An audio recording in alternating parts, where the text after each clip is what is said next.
Michael was just a young man when he boarded that plane to the United States. The streets of his hometown were dusty, the future uncertain, and opportunities few and far between. He had dreams bigger than the small house he grew up in. He wanted to build something that would outlive him, something his family could be proud of. Landing in America was like stepping into another world. Bright lights, fast cars, endless possibilities. But those dreams didn't come easy. Michael toiled endlessly, working double shifts as a dishwasher, then hustling through night shifts as a security guard. There were days he slept only a few hours on cold apartment floors because he couldn't afford a bed. But even in his darkest moments, Michael never forgot why he came. Every dollar saved was carefully sent back home. Brick by brick, wire transfer after wire transfer, he was sowing seeds in a land thousands of miles away, trusting that they would one day bear fruit. To Michael, it wasn't just about making money. It was about making a statement, proving to the world, and to himself, that where you start does not define where you end up. Back home, the dream was coming to life. The money Michael sent was used to buy land on the outskirts of the city, rich soil, close to the main roads. Construction began. At first, just the skeleton of a building, bare beams rising from the earth like the arms of a giant waking from sleep. Local workers were hired. Equipment was purchased. And slowly, the factory began to take shape. Michael's childhood friends, the ones he trusted most, sent him photos and videos. Men pouring concrete, electricians wiring the walls, large machinery arriving on site. Each image was a heartbeat, proof that his sacrifice was not in vain. Within a year, the factory opened its doors. It specialized in light manufacturing, producing goods that were in high demand. Soon, it became the pride of the community, offering employment to dozens of families who had once struggled to find work. Even from across the ocean, Michael felt it. The company was more than just a business. It was hope. It was a legacy. He had planted a tree whose shade he dreamed his children and his community would one day rest under. But what Michael didn't know was that, even as he celebrated, seeds of jealousy and greed were being sown within the very walls of the empire he built. 2 years had passed since the factory first opened its doors. From his small but comfortable apartment in New York, Michael watched the company grow through photos, financial reports, and the occasional shaky video call. Each success story fueled his desire to return, to stand on the soil he owned, to meet the workers who called him Oga Michael, even though they had never seen him in person. When the day finally came, Michael's heart beat wildly in his chest as he packed his bags. His ticket was booked. His family back home prepared for his arrival, some with excitement, others with hidden agendas. The flight felt like a lifetime. As the plane descended over the familiar red earth of his homeland, Michael felt tears prick the corners of his eyes. It was more than just a homecoming. It was a triumphant return of 20 years. At the airport, a crowd awaited him: family, friends, former neighbors, and his trusted business associates. There were drums and dancing. Old women ululated in celebration. Michael was lifted into the air by strong arms, like a king returning to his kingdom. For days, there were festivities. Banquets were held in his honor. Traditional leaders even sent gifts, congratulating him for the pride he had brought to the community. Michael smiled through it all, humbled but proud. In those moments, it felt as if all the sleepless nights, the backbreaking work, and the lonely years abroad had finally been worth it. But beneath the laughter and praise, something festered in the shadows. Something Michael was too blinded by joy to see. It started with small things Michael almost brushed aside. A conversation that suddenly fell silent when he entered a room. A cold glance exchanged between two of his longtime associates. The way certain financial documents were never quite ready when he asked for them. He noticed, too, how some of the workers would avert their eyes when he walked past, as if burdened with a secret they dared not share. It was a sharp contrast to the songs and dances of his arrival. Michael's instincts, sharpened by years of surviving in a foreign land, told him something was wrong. But each time doubt crept into his mind, he pushed it away. "This is home," he told himself. "These are my people." He busied himself with inspecting the factory. Walking the factory floor, He marveled at the roaring machines and the busy workers assembling products destined for markets across the country. At night, he sat with his associates, clinking glasses and planning for an even greater future. New branches, international exports, expansion into new industries. Yet, beneath the surface, the air was heavy. Michael could feel it, a tension like the charged stillness before a storm. One evening, during a private dinner, he noticed a particular associate, someone he once called brother, whispering furiously with another at a table corner, their faces tight with anger.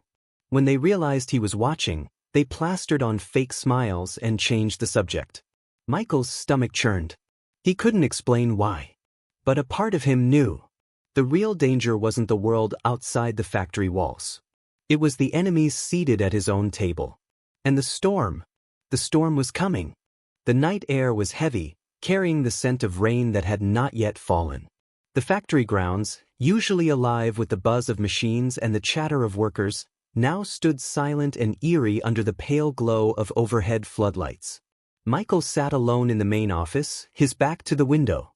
Stacks of reports and new business proposals cluttered the desk, but his mind wasn't on numbers tonight.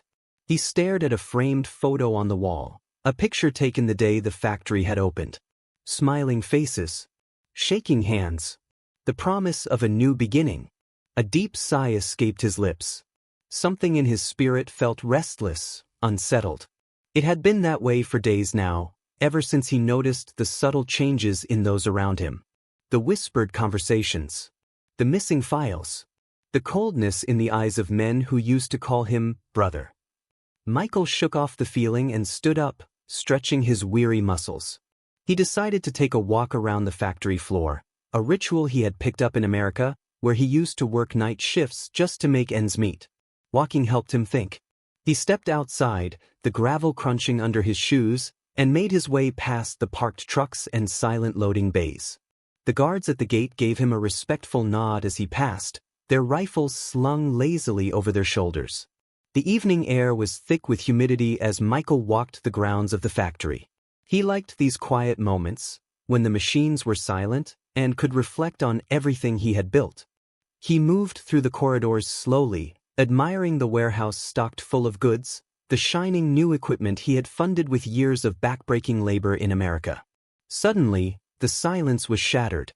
Two black SUVs tore through the front gates, the tires screaming against the pavement. Before Michael could fully process what was happening, masked men leapt from the vehicles, weapons drawn and glinting under the dim lights. "Get down," one of the guards screamed. Panic erupted.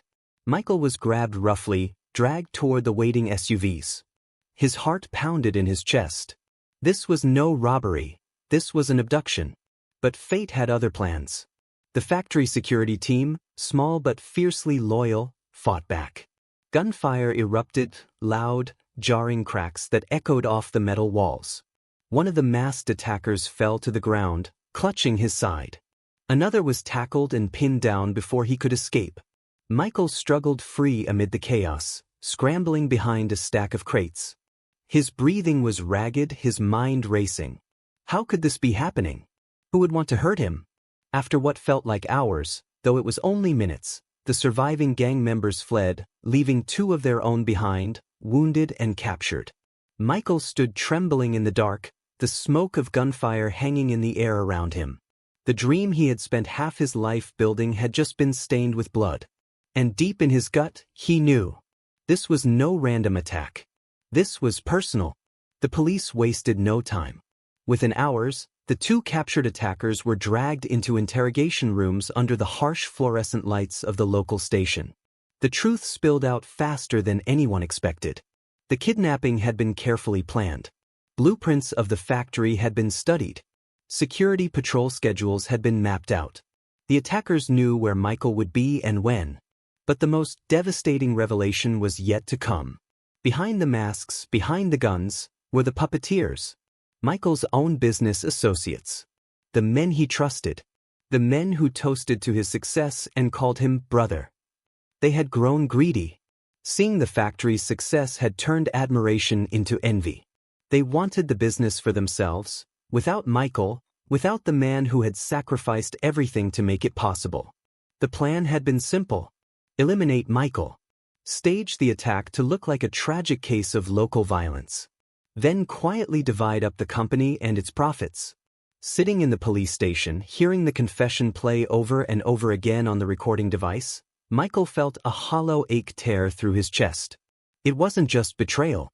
It was murder in their hearts. Everything he had believed in, the friendships, the brotherhood, the idea that success would be shared, it all came crashing down. Michael realized that the enemies that threatened a man's dream often didn't come from the outside.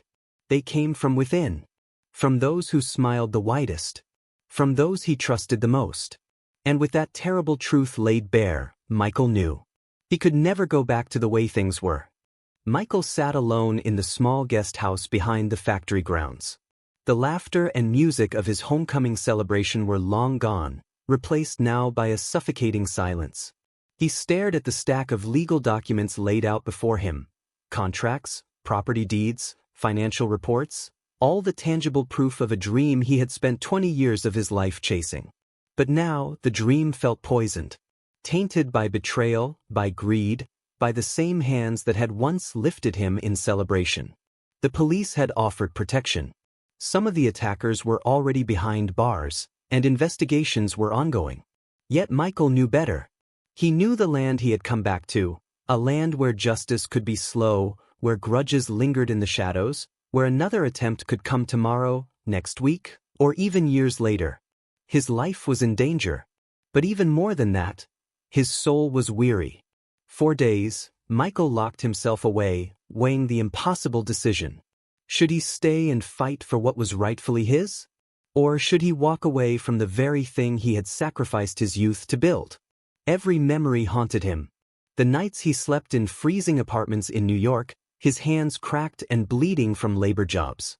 The holidays he spent alone eating cheap microwave dinners, while others gathered with their families. The years of loneliness, of grit, of relentless hope. All of it for this? At night, he walked the factory grounds. Sometimes, he touched the bricks with his fingertips, as if saying goodbye to an old friend. Other times, he stood by the loading docks, watching the sunrise break over the horizon, the same sun he had once dreamt of basking under with pride.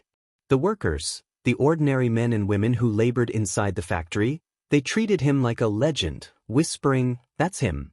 That's the man who built this." It broke his heart to see their faces, full of admiration, unaware of the storm raging inside him. Michael knew one thing. He couldn't allow the company, his company, to fall into the hands of traitors. He couldn't watch everything he built be destroyed by jealousy and greed. The idea came slowly at first, then hardened into resolve. He would sell 60% of the company. Not to one buyer. No, he wouldn't give any single person that much power. Instead, he would divide it among 5 different, trusted, reputable companies. Corporations with solid track records, companies that valued integrity and had no loyalty to the local politics that had betrayed him. They would run the operations. They would protect the factory. They would keep the dream alive, even if he couldn't stay to see it every day. Michael would retain 40%. Silent, distant, but still connected, like a father watching his child grow from afar. It was not the ending he had imagined, but it was the only way to preserve the heart of what he had built, and perhaps, to protect his own life. The decision was heartbreaking. It felt like cutting off a piece of himself. But as he signed the first set of papers that evening, the pen trembling slightly in his hand, Michael knew. Sometimes, real strength wasn't just in building something. It was in knowing when to let it go, to save it. He closed his eyes after the last signature, the ink still drying on the page. A single tear rolled down his cheek, silent, heavy, final. The man who once left his homeland with nothing but a suitcase and a dream was now preparing to leave again, this time leaving behind a legacy and a piece of his soul.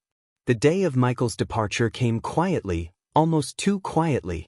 The sun rose over the factory grounds in soft hues of gold and purple, casting long, somber shadows across the place he had poured his life into. There was no grand send-off, no banners, no speeches, only a few trusted workers, those who had stood by him without betrayal, gathered by the main entrance, their faces etched with sadness and respect. Michael stood at the gates for a long time, a single suitcase by his side. Not the large, heavy bags filled with material wealth, but a small, modest one, just enough to carry the essentials. The rest, the factory, the legacy, the blood and sweat, he was leaving behind. He turned slowly, taking in the sight of the towering buildings, the loading docks, the scent of fresh-cut timber and machine oil that had become so familiar. He remembered the day the first bricks were laid. The excitement, the hope, the endless phone calls from America to contractors back home, fighting to make sure every detail was right. A lump formed in his throat. Sei, the young guard who had saved his life, approached, eyes downcast. "Oga, we go miss you," he said softly. Michael managed a small smile, placing a firm hand on the young man's shoulder. "You are the future," Michael said. "Protect this place. Build your own dream here." He handed Sei a sealed envelope, a scholarship fund Michael had arranged quietly, enough to send the boy to university. Then, without another word, he turned toward the waiting taxi. As he pulled away from the factory, Michael didn't look back. He knew if he did, he might not find the strength to leave. Some things, he realized, had to be let go, not because they didn't matter, but because they mattered too much. Back in the United States, life was strangely muted. The streets buzzed as usual. The subways clattered through underground tunnels. People hurried past, glued to their phones, lost in the chaos of modern life. But for Michael, everything moved in slow motion. He rented a small apartment in the Bronx, a modest, clean space, a far cry from the penthouse he could have afforded. He didn't want luxury. He wanted solitude. Nights were the hardest. He would sit by the window, a cup of black coffee in hand, staring out at the city lights that blinked like distant stars. His mind constantly drifted, to the factory, to the fields back home, to the workers who still called him Oga, their faith in him unshaken even after he left. Michael fought silent battles every day. Battles against guilt. Battles against anger. Battles against the temptation to abandon hope altogether. Sometimes he would dream, vivid, cruel dreams where he walked the factory floor again, where familiar faces greeted him with warmth instead of knives hidden behind smiles. He would wake up in the middle of the night, heart racing, sweat drenching his sheets. He stayed away from news about the factory. No articles. No updates. He trusted the new corporate managers to run it properly, but he didn't have the strength to watch from afar. It felt like grieving a loved one. An invisible funeral for a dream that had both uplifted and betrayed him. Yet, deep down, something stubborn flickered inside him, a tiny flame that refused to die. Michael had survived too much to let bitterness consume him. Somewhere in the loneliness, a new idea was beginning to form. An idea that maybe, just maybe, he wasn't done yet. Months passed. The seasons changed, winter snow giving way to the tender blooms of spring. And with the thaw came a new stirring in Michael's soul. He began to notice things he had once overlooked. The old man on the corner selling handmade crafts. The struggling restaurant owned by an immigrant family from West Africa. The young artists painting murals of resilience and hope on crumbling city walls. Everywhere he looked, Michael saw pieces of himself. The dreamers, the strivers, the builders. And then it hit him. Dreams didn't die. They evolved. The betrayal he suffered hadn't been the end. It had simply been a transformation. Michael realized he could start again, differently this time. Smarter, wiser, without blind trust. He began sketching ideas late into the night, plans for a new venture, something smaller, more personal but deeply impactful. Not a giant factory. Not a monument to success. This time he would invest in people. Real people. Dreamers like himself. He envisioned a foundation, one that would provide grants, mentorship, and microloans to aspiring entrepreneurs both in America and back home in Africa. He would fund their beginnings, protect them from the very traps that had once nearly destroyed him. Michael smiled for the first time in a long while as he pieced together the plan. The fire inside him, once almost snuffed out by betrayal and fear, now roared back to life, not with anger, but with purpose. The scars on his soul would remain, but they would serve as reminders of how far he had come and how much further he could still go. The final chapter of his old dream had been written, but the first chapter of a new, greater dream was just beginning. Michael's story reminds us all, the dream is bigger than the betrayal. When life tries to break you, build something even greater. Your story isn't over. It's just beginning. What new dream will you build today? Sometimes, the people we trust the most hurt us the deepest. But remember, pain does not define you. Betrayal does not end you. Like Michael, you can rise, rebuild, and rewrite your story into something even greater. If this story touched your heart, don't forget to like, share, and comment your thoughts below. And if you believe in second chances and stronger dreams, make sure to subscribe, because here, every story reminds you that your best days are still ahead. If this story inspired you, don't forget to like, share, and subscribe for more powerful African stories that teach, uplift, and transform. Hit the notification bell so you never miss a tale that could change your life.